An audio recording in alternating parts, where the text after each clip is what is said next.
Good morning. आज हम chapter start करते हैं विषमता के माप, स्क्यूनेस। सबसे पहली बात तो ये आती है कि भाई इस विषमता है क्या। यदि हमें श्रेणी का स्वरूप जानना, श्रेणी का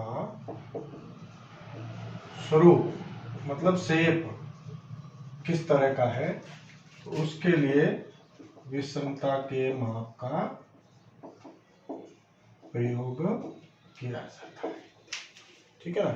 तो विषमता के माप ज्ञात करने की विधियां, मेथड्स कौन कौन सी है। सबसे पहली विधि तो होती है कार्ल पियर्सन की विधि। ठीक है ना। तो इसको माध्य स्थिति रीति भी कहते हैं। माध्य स्थिति रीति या कार्ल पियर्सन की। कार्ल पियर्सन की विधि में क्या होता है, देखो विषमता जो होती है वो ज्ञात कैसे करते हैं। ओरिजिनल फॉर्मूला विषमता को पहली बात तो एस के स्क्यूनेस ऐसे लिखते हैं। ओरिजिनल फॉर्मूला इसका जो है एक्स बार में से जेड लेस कर देते हैं। जेड मतलब मोड। ठीक है ना। तो मीन में से यदि मोड लेस कर देते हैं तो अपनी विषमता का फॉर्मूला बन जाता है। लेकिन कई बार ऐसा होता है, आप लोगों को पता है कि मोड जो होता है वो क्लियर नहीं होता है सीरीज में, पता नहीं लग पाता कि मोड क्या है क्या नहीं है। तो उस केस में स्क्यूनेस का फॉर्मूला बदल जाएगा।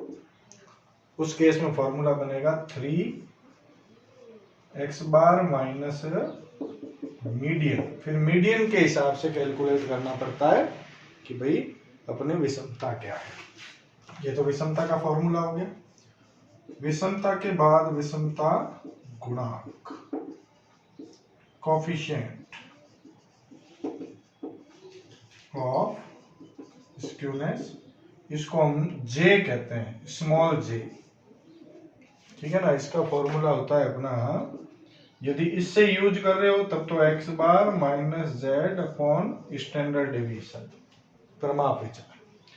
और यदि इससे यूज कर रहे हैं तो 3x bar minus median upon standard deviation. इस तरह से हम विषमता के माप कार्ल पियर्सन की विधि से ज्ञात कर सकते हैं। कार्ल पियर्सन की विधि के बाद में दूसरी विधि जो अपनी आती है बाउले की, जिसको हम चतुर्थक विचलन रीति भी कहते हैं।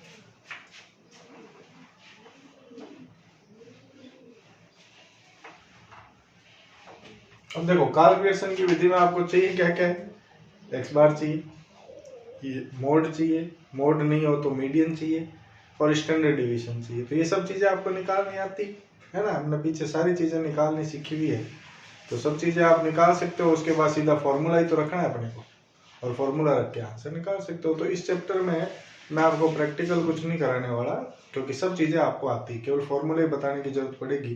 बाकी सब चीजें आपको आती है तो कोई दिक्कत होगी नहीं। ठीक है ना। इसी तरह से दूसरी विधि जो है बाउले की विधि, या इसको चतुर्थक विचलन क्वार्टाइल डेविएशन मेथड भी कहते हैं। ठीक है ना। तो क्वार्टाइल डेविएशन मेथड में विषमता का फॉर्मूला क्या है, Q3 plus Q1 minus 2 median. तो Q3 आपको निकालना आता है, Q1 आपको निकालना आता है, मीडियन आपको निकालना आता है। तो जब सब चीजें निकालनी आती है तो सीधा फॉर्मूला रखना है, आंसर निकालना है। इसी तरह से कोफिशिएंट, जिसको आप जे कहते हो, उसका फॉर्मूला बनेगा Q3 plus Q1 minus 2 median upon Q3 minus Q। इससे हम ज्ञात कर लेंगे कि भाई विषमता क्या है। बाउले की विधि के बाद में एक विधि आती है कैली की विधि, लेकिन इनकी कोई इंपॉर्टेंस नहीं है। अपने मुख्य रूप से प्रैक्टिकल क्वेश्चन जो बनते हैं वो एक कार्ल पियर्सन का बनता है और एक बाउले का बनता है। इसके अलावा अन्य माप भी होते हैं, हाँ। तो कैली के साथ साथ अन्य माप भी है, तो उनका कोई महत्व नहीं है, इसलिए इनके बारे में अपने को पढ़ने की जरूरत है नहीं, मुख्य रूप से आपको कार्ल पियर्सन का मेथड और बाउले का मेथड, इन दो के ऊपर ही बात करनी, ठीक है।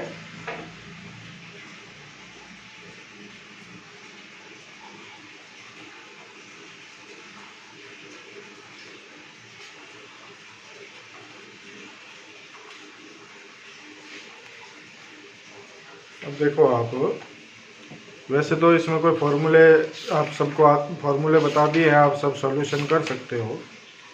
चलो एक आधा कोई क्वेश्चन कर भी लेते हैं, इसमें कोई दिक्कत नहीं है।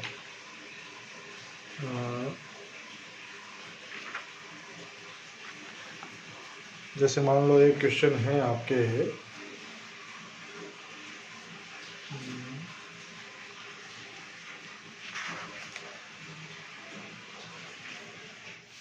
सीरीज आपको दी हुई है x 19, 21, 22, 23, 23, उसके बाद में 24, 24। n कितना है? 1 2 3 4 5 6 7, n इज इक्वल टू 7। और मैं आपको कहूं कि भाई बाउले की विधि से आपको विषमता गुणांक ज्ञात करना है। तो बाउले की विधि में क्या क्या चाहिए आपको? मीडियन चाहिए, Q3 चाहिए, Q1 चाहिए। पहले मीडियन निकालेंगे, n प्लस 1/2वां पद। n कितने? 7, 7 प्लस 1/2वां पद मतलब 8/2, चौथा पद। चौथा पद क्या है? देखो 1 2 3 4, 23 है, तो मीडियन बराबर तो हो गया 23। इसी तरह से Q1 निकालें, n प्लस 1/4वां पद, 7 प्लस 1/4, दूसरा पद। दूसरा पद अपना क्या है? 1 2 21 है, Q1 बराबर 21 हो गया।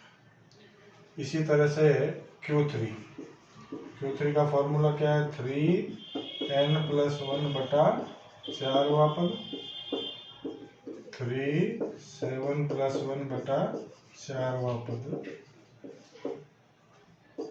छठा पद होगा। छठा पद क्या है? 1 2 3 4 5 6, 24 है, तो Q3 बराबर 24। अब बाउले का विषमता अपने को ज्ञात करनी है, तो विषमता हम ज्ञात कर सकते हैं। देखो बाउले की विषमता ज्ञात करने का सूत्र मैंने आपको बताया है, उसका फॉर्मूला लगा सकते हैं।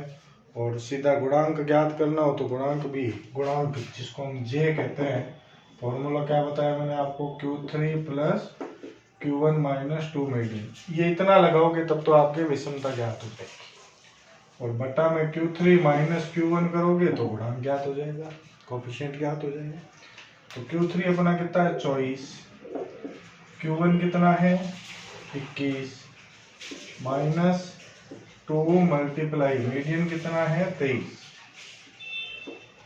कौन में Q3 है अपना 24 माइनस 21। इस पूरे को हल कर लेंगे तो इसका आंसर आएगा माइनस का 0.33।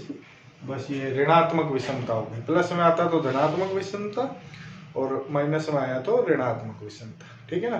तो विषमता चैप्टर में बस इतना ही पढ़ना है, मतलब आपको mean, median, mode, Q3 Q1 इतनी चीजें निकालनी आती है, सबको आती है क्योंकि हमने सारा कुछ पढ़ रखा है।